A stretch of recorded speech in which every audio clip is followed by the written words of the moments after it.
Are you like us? Tired of all the politically correct horseshit on podcasts and in the media? Need a podcast that's funny, smart, and gassy? It's not politically correct. It's just correct. This is the Carolina Underground. Throw that middle finger in the air. Raise them up. Because it's time to get loud, proud, and in your face. Generation X. Generation X. The best generation of all time meets the grit of the South. It's about everything and nothing at all. From current events to woolly boogers to movies to politics. Loud, brash, funny, and never, and I do mean never, predictable. The Carolina Underground with Mark and Mike. Yo, yo, yo, yo. We're back again like the bad penny that keeps coming back. Coming to you live from the replica Batcave with my partner in high crimes and misdemeanors in the fairy tale world of Sparkleberry. It does feel like a fairy tale world at the moment. Welcome back to the USA. How do you like? How are you liking the USA? I was not a fan of the USSA. I'm a little overwhelmed. I'm having a hard time keeping up with everything and the flurry of Sharpie signatures. Yeah, I think he just likes to smell Sharpies, and so he just gets them out and signs shit. Well, that's a possibility, but it is kind of interesting to watch a politician that actually, a political official that actually does what they say they were going to do. Well, and today I think the big hoopla was, and we're recording this on a Tuesday, which is an odd day for us. Mm-hmm. Today is Tuesday, isn't it? Well, I think so, but I missed Monday because of my case of the epizootics. So I know the sun come up, sun go down, sun come up. I don't keep up with the days of the week, but I know the hoopla today was around the freeze on federal spending and grants and all that, and they've had to get a judge to stay that. But I was sitting there, I was thinking about that, and I'm like, why are you mad about that? I mean, if you can cut out money that's being wasted, because the part of the problem with our government is in budgets, we have got, it's not only just in the federal government, it's state and local as well. It's to where if you don't spend the money in your budget, you don't get it next year. Oh no, that's been that way for a long time. Yeah. Oh, it's the end of the budget year. We got to spend all this money or we won't get it again next year. But that's right. The whole thing. The government has ceased to be a governing body and has become a great big Ponzi scheme for criminal families like the Bidens and Pelosi's and McConnell's and Romney's, all these household names to enrich themselves off of the taxpayer dollar. And I mean, again, the bottom line is most of these people aren't smart enough to figure out how to get out of a wet paper bag. Right. And so we put them in these positions of power. And, that goes into some of the stuff. I love me some Jordan Peterson. The man, in my opinion, is absolutely brilliant. And one of the things that he was talking about that caught my attention, and it goes in along with some of the thoughts from Machiavelli and whatnot about power corrupting and things of that nature. But the big thing, and I don't want to get too far down the rabbit hole so that I forget what I'm thinking about, but the big thing that he said that caught my attention is that cities manufacture sociopaths and psychopaths. We touched on that, I think, in the last episode. Right. Well, maybe we did. I can't remember because everything's kind of surreal today after my illness. But at any rate, so, and what really separates sociopaths and psychopaths from regular people is their empathy or lack of empathy. Now, they fake empathy so that they look normal. Mm-hmm. but they really don't have any empathy because they really don't care about anybody but themselves. Well, that's Now, true.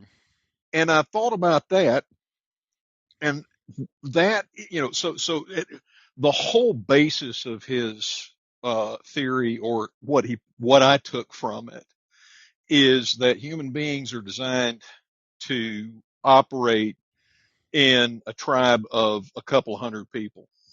Mm-hmm. Right. Okay, Yeah, that's what we're. you brought this up last time. I did. Okay. Well, You now, did. did I talk about the thing about social media? Did I bring that up as well?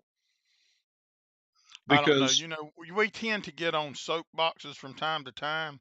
right. And It's and kind of and hard. you don't pay attention to anything I'm saying anyway. So, Well, that is not true. but the whole point of what I was getting at is that social media does the same thing. So we've Mm-hmm. created a scenario where we have created a world epidemic of electronic addiction and social Mm-hmm. media addiction. And we're pushing it beyond the ability of what a human being can manage in their brain to connect with and be empathetic towards. So we're Mm-hmm. just splintering and destroying our societal fabric that makes it possible for us to all live on this big blue marble and not kill each other, or at least care about each other enough to not just film someone that's in, you know, a terrible situation. Right. But Right. that was kind of the point. And if I've already said it before, then I'll just shut up and sit in the corner and tell myself that I'm good enough, I'm smart enough, and doggone it, people like me. You are good. I will get you a participation trophy so you feel like you are a contributor and all that good stuff. Wow, contributor. Man. Now, I was reading this article today because, one of the first sets of people that were deported were Hmm. some Colombians. Right. And, there was kind of the Colombian government refusing to take back their own people, and then the threat of tariffs and all this other stuff, and then they caved in. Hmm.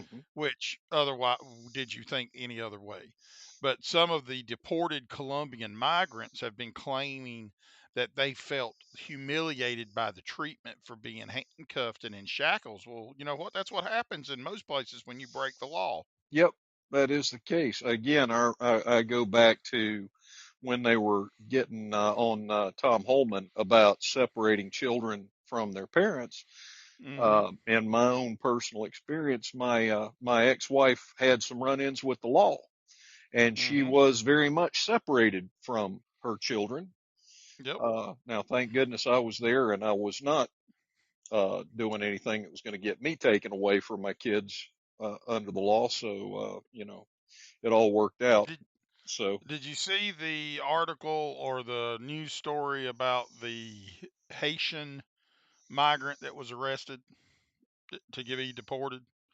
I, How he went on a long tirade about thanking President Obama and thanking President Biden for all the stuff that they had done for giving him and all this stuff, and then said he's not he wasn't going back to Haiti, and Tom Holman slammed the door and said, "Well, you're on your way to the airport, buddy." no, I think I saw part of that, but when he started invoking Obama, I just kind of couldn't deal with it any further Well, and and turned it then off. you have the governor of Arizona saying that she's not going to allow ICE to do anything in her state. The only thing advice I can give her is find a good lawyer, because the last time I checked, federal law trumps state law.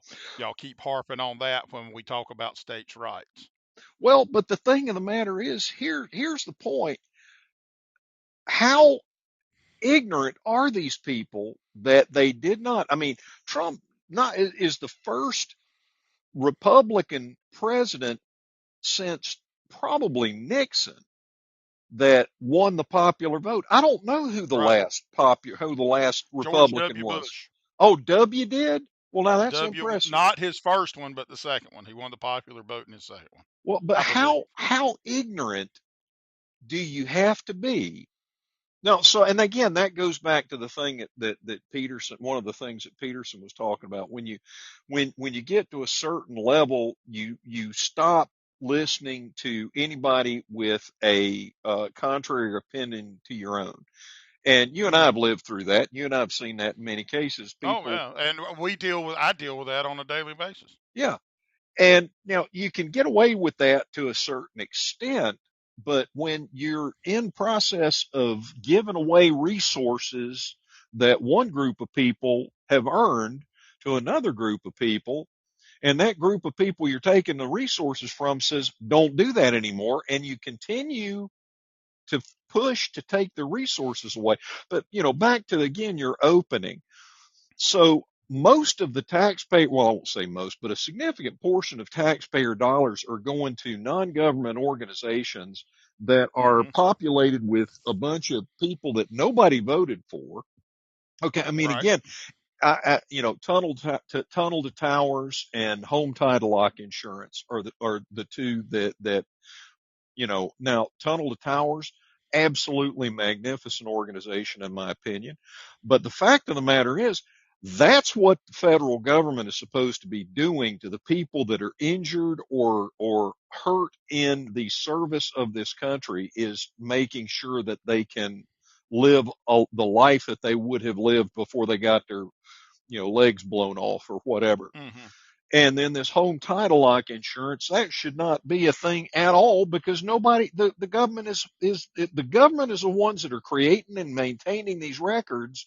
They're the Right. ones that are in charge of protecting it, you Which is know? actually, when you come to think about it, probably the scariest part about it. Oh yeah, yeah, yeah. Well, the lack of competence, and we've talked about it before. These people were never meant to be full-time employees with Right. the ability to vote themselves pay raises. Okay. Something exciting did happen today, Oh, and I'm this is sure. right up your alley. Uh-oh, what happened? In the Greensboro, out of the Greensboro airport here in Mhm. North Carolina, the airline boom actually, their prototype jet or something actually broke the sound barrier in Okie testing dokie. and stuff. So that they're kind of bringing back the supersonic air travel and stuff, kind of like what the Concorde did. They're trying to make the supersonic stuff the more mainstream now, Well, and you know why they're doing that, don't you? because the jets look cooler. No, because Musk and Bezos have gotten the rocketry down to the point where it's a potential that you could have a consumer rocket flight from San Francisco to Bangalore or wherever in a Hmm. couple of hours. And so again, this is the thing, and I think I brought it up before. It's like a gigantic game of King of the Hill. And so, you didn't have to be the smartest or the strongest kid to win King of the Hill. If you could get the strongest, if you were the smartest kid and smart enough to get a couple of the bigger kids to help you stay on top of the hill and push the Hmm. people that could knock you off down. And that's what happens when these corporations get to a certain size. They don't want to lose that power. Everything becomes about control and power, and innovation stops. Okay. And that's really kind of what part, I mean, there's lots of problems with supersonic, travel, and reaching those speeds. And if you break the sound barrier over a populated area, all of these things. But, Hmm. the fact of the matter is we know how to do it. We've done it before. We had the SR-71. Now, it's a great way to burn up a lot of fuel to go that fast, because the only way we know how to make things move is through, Newton's laws. So you got Hmm. to have an opposing force to push you at that speed. So, but at any rate, bladdy, bladdy, blah. You know, What's your take on all the executive order to release the remaining documents on JFK, RFK, and MLK? well, I'm glad they're finally releasing them, but I don't think they're going to tell us anything we don't already know. Well, I found one thing I found interesting is, they part of the Martin Luther King documents they released were CIA observations, or I guess field reports of them listening and watching and spying and doing their spying on American people that they're not supposed to do. Oh yeah, yeah. All of the And stuff that they've always been doing, but they claim that they haven't. But go ahead. well, Yeah. what I really found though is funny is, although these were not secrets and it had been out there for a while, to have it come out into the mainstream to where they realized that Martin Luther King was a pervert. Interesting. Well, I mean, they were with hookers and white prostitutes and all this stuff, and I mean, of course, he's a pastor, so you Hmm. don't think, but he was one of from what I've read, he was one of the worst womanizers there ever was. Well, that's a shame. Um, I don't know really how to respond to that or how I want to respond to that, but the fact of the matter is that he had an influential life and he did a lot of good things for a Hmm. lot of good people. He did. Um, but none of us. Well, the one thing I will say is that there is only one human being that has ever walked the earth who was sinless and blameless, and he was nailed to a cross for his trouble. Okay, so I'm not gonna, having never been in a position where I was important enough to have to turned down from womanizing Hmm. or attractive enough or whatever enough to have all, have you ever heard Ron White does a bit about this? He says he sees some great big ugly dude that says, I have never cheated on my wife. And he said, well, you know, that is just wonderful. You have had no option to cheat on your wife. There's only one woman that would have slept with you in the first place. But, for somebody like Tiger Woods, who's Right. got hundreds and hundreds of women throwing themselves at him every day, Hmm. it requires some self restraint. Well, But, I mean, these memos are going back even back from the FBI. I think one of them, if I remember correctly, was detailing an event that took place January the 6th in like 1964, mm-hmm, and the Martin Luther King and another pastor were staying at the Willard Hotel, mm-hmm, and of course, obviously, they're the FBI and the CIA doing their thing. The rooms are bugged, and they're watching it and all this stuff, and so they were able to listen in on King and 11 others that were participating in what the memo described as nothing short of an orgy.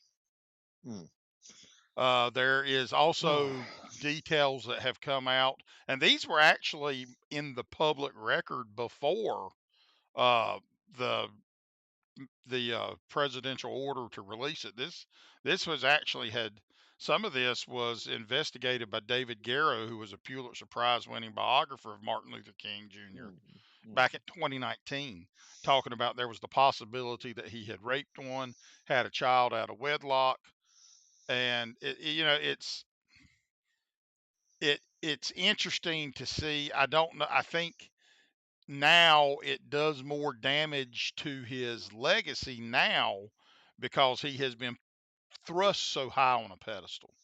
well, yeah, he's been partially deified, almost Right. sanctified, but and again, none of us is perfect, and I don't want to hold anybody to a standard that I wouldn't hold myself to.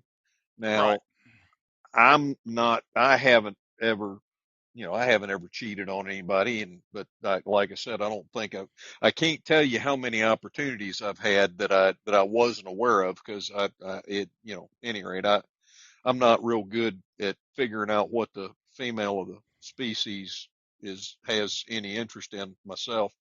Hmm. But, the fact of the matter is that that's all unnecessary. I mean, that's all window dressing and whitewash, if you ask me, because the important thing about it is that the JFK assassination, uh, the, Oswald, MLK, all of Hmm. those, the the CIA was neck deep, if not deeper, in involvement in Bobby Kennedy's assassination, all of them. Well, Bobby Okay, Kennedy is the one I'm really more interested. JFK, are we ever going to figure out who pulled? I sincerely doubt we're going to figure out who actually pulled the trigger. no, I tend to lead that it was in combination with. I think let's, LBJ wanted to be president. He hated the Kennedys. yeah, He had connections with the mafia, exactly. and The through the mafia, connections the and with the CIA. Yep, go ahead. and LBJ, Hmm. because the mafia wanted to work with the CIA because the CIA wanted to get rid of Castro. The Hmm. mafia wanted to get rid of Castro because they wanted their casinos and stuff back in Cuba. Right. And again, all of those, very powerful and unscrupulous organizations got together and made it happen. And I mean, Hmm. again, we act like that's shocking. But if you look at the Borgias, if you look at the intrigue, the palace intrigue in, in Russia, in Great Britain, in France, this, in Italy, all of these, when people get to a certain level of power, they do whatever they want to do, and That's they're true. never held accountable. Well, and the one though, like I was like I was started, that I really want to read some more on because I think a lot of it has been more swept under the rug, more so than Dr. King and JFK is Bobby Kennedy. Oh yeah. For the simple fact that I'm still trying to figure out how Sirhan ended up in prison when he was in front of Bobby Kennedy and Bobby Kennedy was shot in the back of the head. Yeah.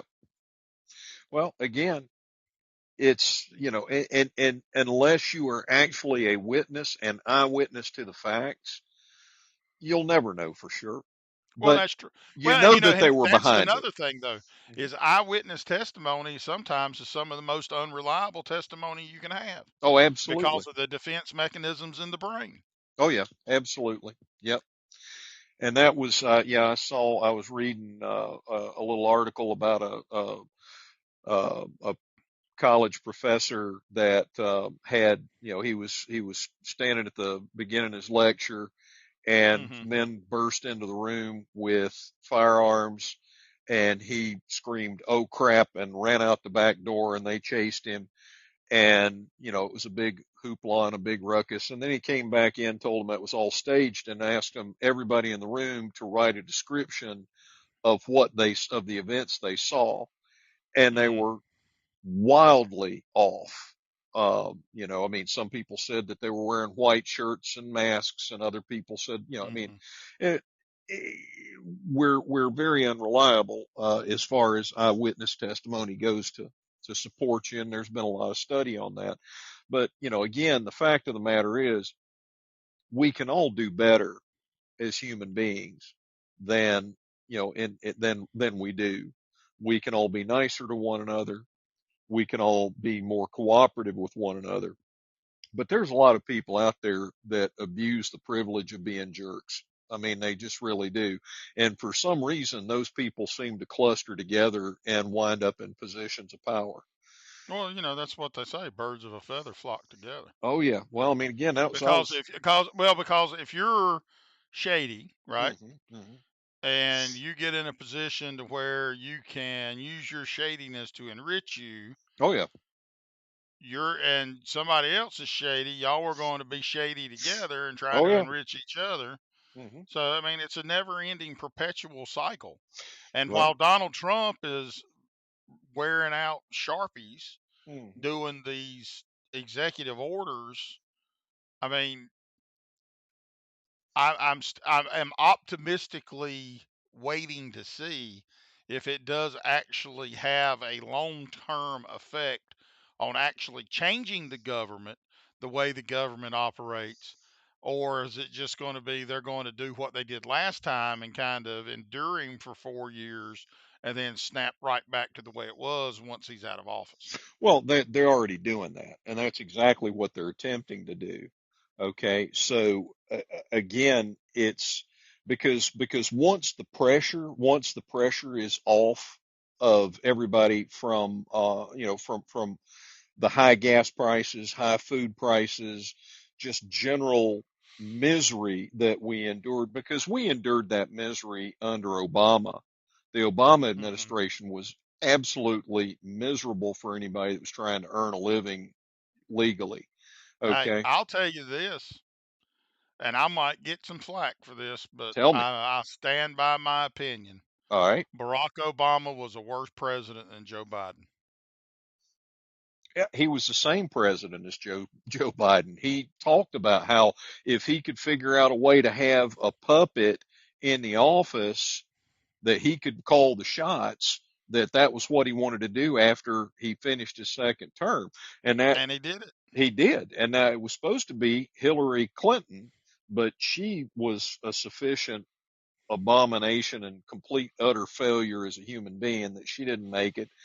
And then Uh-huh. they they stuck Biden in there, and and people believed it and put up with it. So I mean, again, I'm willing to bet you money that within the next 6 months we're going to start seeing the kind of rhetoric and nonsense that will produce an election where we'll have a whole bunch of Democrats in power again. At the midterms, I just feel confident that that's the next play that Well, they're and looking I for. don't necessarily think that it's, because in a lot of these districts, usually the local stuff is usually part and parcel the way it normally works. The problem is when you promise people you're going to do something, and then you go up there and they believe you and you get put into office to do it. Hmm. At that point, it's on you to make sure you do, or at least attempt to do, with enough gusto that your constituents back home see that you did actually try to do what you said you were going to do, so they'll have enough trust in you to send you back. The problem is they don't care. Yeah. It's just like the stuff going on in Florida Hmm. with DeSantis and his state legislature, where Hmm. you got the Republicans in the legislature saying that they're not going to do internal enforcement of with ICE, and this Right. is the Republican legislature. Oh, I know. Well, now we've talked about this before. The Republican Party was infiltrated to capacity with rhinos. So, Hmm. you only have about, I mean, again, McMaster, Foghorn Leghorn, the governor of Hmm. my state, is as far away from a Republican as you can get. But he runs Right. under the Republican banner because that's the only Right. way he'd get elected. Right. Okay. And I mean, again, that therein lies the problem, which again goes back to the fact that's why the framers of the Constitution put it together the way that they did. The federal Hmm. government is supposed to basically be a, they're only supposed to provide for the common defense and settle disputes between the states. The states should be independent of one another, and they should be sovereign, because it's not that hard to, in your own district, rustle Hmm. up support or get the truth out on some of these criminals that we have in our state legislatures and governments. Hmm. When you get to the point where they're federal, it's a whole lot harder to get the support that you need, because not every the likelihood that everybody knows enough people to be sure that they're getting the right story is pretty thin. Hmm. So that's, I mean, again, we've talked about it before. The answer is, let's go back to the way the Constitution was written, strip the federal government of all of the powers that it has given itself without amendment to the Constitution. You know, and again, it's so one of the big things that's up right now is, of course, the conversation about birthright citizenship. Now we know why the 14th Amendment was put in place, and it was Hmm. because of the Dred Scott decision, and the power structure at that time was trying to take the right of citizenry away from people that were naturally born citizens in this nation. Mm-hmm. And Yeah, but so, the key phrase though Mhm. in that amendment, and it was even this is actually was actually changed to this because of a politician from Michigan. The key phrase to this that actually gives Trump stuff legal standing is um, the phrase with where subject to the jurisdiction subject to the of the United jurisdiction thereof. Yes, absolutely. thereof. And that's the whole point. Now, so again, if if you travel into any other country in the world while your wife or significant other or yourself, depending on your gender, is pregnant, and you drop that child in Rhodesia or Brazil or Portugal, that child is not a citizen of Portugal because you're not a citizen of Portugal, nor are you Right. subject, but I mean, you are subject to the jurisdiction of Portugal if you break their laws. But the bottom line is we know what the purpose was, and we're simply allowing it to be misused now in a similar fashion to the way that the people were misusing the legal framework to prevent citizens from enjoying their rights as a citizen. So Right. two wrongs don't make a right. Let's do the right thing and act like we got some sense. Right? I'm not That's saying kind of let's have hard to some do. sense. I'm saying let's act like we got some. I don't know. That's kind of hard to do. It's hard. It's very hard for some folks, harder for others. Because, I mean, I am one of them ones that's like a pretty smart person. I believe so. I consider you to be intelligent, but go ahead. And sometimes I just sit around and look and listen to people talk, which is unusual for me because normally I'm the one doing the talking. But I sit there and listen and I say, Self, ain't you glad you ain't as stupid as these SOBs? Well, that goes back to it is better to remain silent and be thought a fool than to open your mouth and remove all doubt. Well, that is true. Mhm. Well, the other one I was going to bring up that I was raised with, the platitude that I was raised with is show me who your friends are and I'll tell you who you are. And Oh, that that's a goes pretty back good to one. the comment you were making earlier about birds of a feather flocking together. That is true. Hmm. You them birds, you gotta look out for them rascals. They shit everywhere. Yep, yep, yep. And they are birds are responsible for one of the recent airliner disasters that happened overseas. It was bird strike. They came out with that just a couple of days ago. Well, and I'm a coffee aficionado. All right. Well, I like coffee. I know. I'm a Usually, fan myself. Mhm. normally it's the triple goat pecker coffee, but I ain't had none of that in a while. I'm doing a cleanse and Oh, not spending $40 on a bag of coffee. I'm yeah. drinking Folgers. All right. And so I was sitting there the other day and we was having a meeting. All Now I right. don't like meeting. I don't like people. I don't like going here. I don't like going there. And I don't really care if your stuff's broke. It don't bother me. My stuff's working. So, what difference does it make? Really? All right. And we're sitting there and the guy says, Well, what are you drinking? And this is people on my team and they know I drink coffee. And I was like, Well, I said it's called work from home coffee because I was working from home. Mm-hmm. And they're looking at me like, Well, what is work from home coffee? I mean, coffee's coffee, right? And I said, Well, yeah. I said, but work from home coffee is like normal coffee, but it has margarita in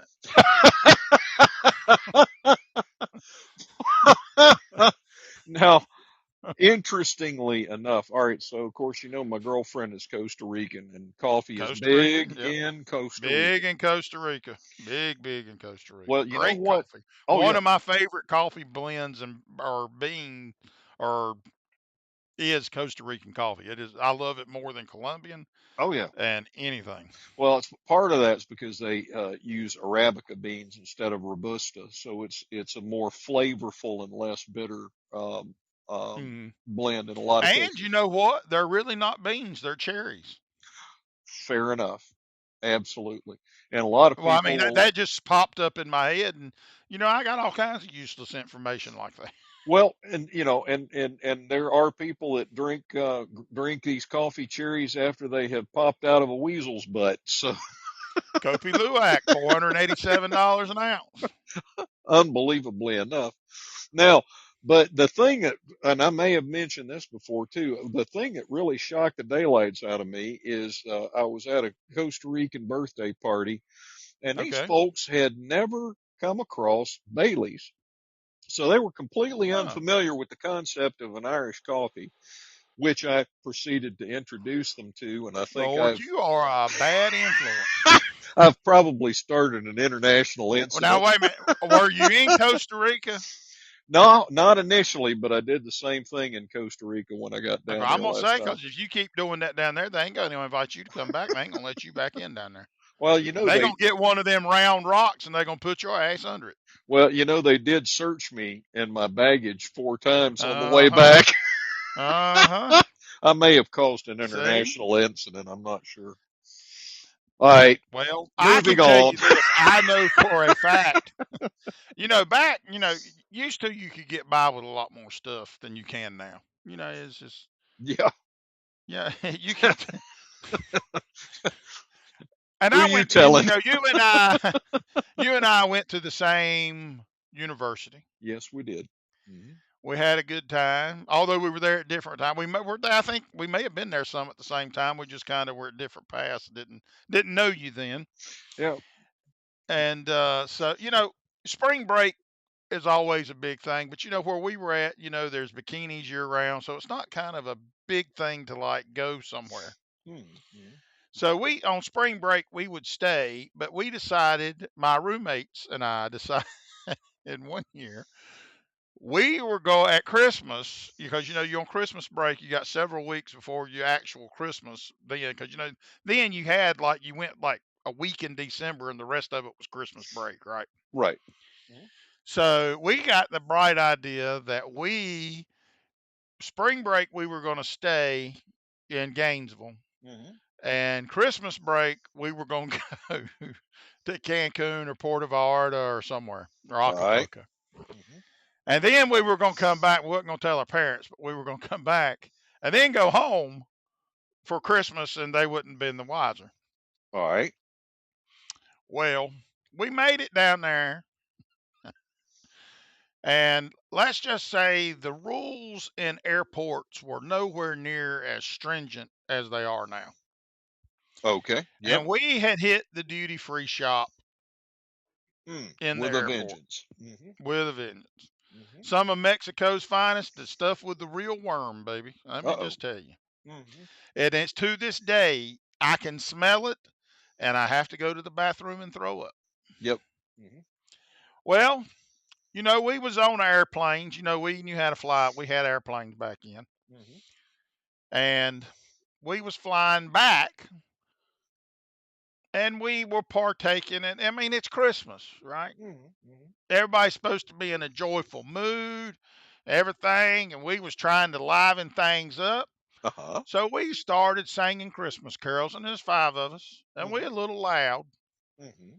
and we was a singing, Hmm. and they told us to shut up and quit singing, And but you we didn't. didn't pay them no attention. Uh-huh. And the next thing we know, they landed and put our ass off that damn airplane.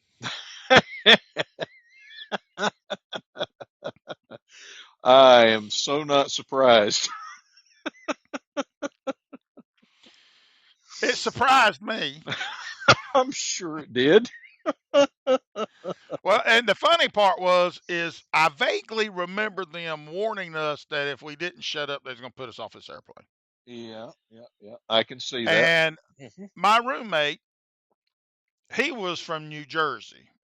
And I say Oh. that with all due respect, but everybody knows if they're from the north of the line, Hmm. they assholes. Yep. The godless northern wastelands, as I refer them Yeah. to. With Yep. all that damn Yankee dust and all that stuff. And I do remember him specifically saying, "That's okay. We wanted to drive anyway." Oh my goodness. Well, But we still made it home. We didn't get arrested. We just got put off the airplane. If that would have happened nowadays, we probably would have been in jail. well, so they didn't stop at your airport of your destination airport. They Oh stopped no, they before that. stopped way before then. My heavens, where did they dump you? Phoenix. Oh my. It was it was supposed to go from. I think the flight was. I can't remember if it was Puerto Vallarta or wherever we were at in Mexico, but it was where Mexico to Dallas Fort Worth, and then Dallas Fort Worth to Tampa. Wow, and you upset them sufficiently that they stopped mid-flight. Wow. Well, all I can tell you is there's a bunch of damn Grinches, is all I can say. We were just singing Christmas carols to celebrate little baby Jesus' birthday.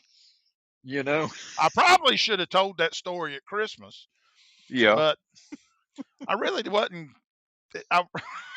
Now, I wasn't sufficiently in the Christmas spirit to tell it. the question that comes to my mind is, how many sheets in the wind were you? And are you sure that you guys were all singing the same carol and on the same key? I mean, that had to be some pretty bad caterwauling going on to upset everybody that bad. A couple of us was singing the 12 Days of Christmas. And some of them might have been singing, "Oh, Come All Ye Faithful." And the other one might have been singing, "Pour Some Sugar on Me" or something. I don't know. That's kind of the feeling I've got. So y'all, girls, or something like that. A little Motley Crue, get everybody in the mood. It may have been the fact that I really shouldn't tell this part, but and the truth is about to be revealed. That's the false. It was not me, but one of my traveling companions. What had happened was, well, when he got drunk alcoholic beverages, if you're in a frat house or you're in your own dorm room, it's one thing. And if you're at a resort, it's another thing, because they expect you to be crazy. Yeah. But for some reason, they expect you to be on your best behavior in the airplane. Well, I could go into that, but I'm going to let you finish the story. Well, he always tended to get really hot when he was drinking. And he liked to just wear his boxer shorts, and that's what he was wearing. Yeah. Yep. He didn't try to hump nothing or nobody or anything like that, but he was boiling. He was hot.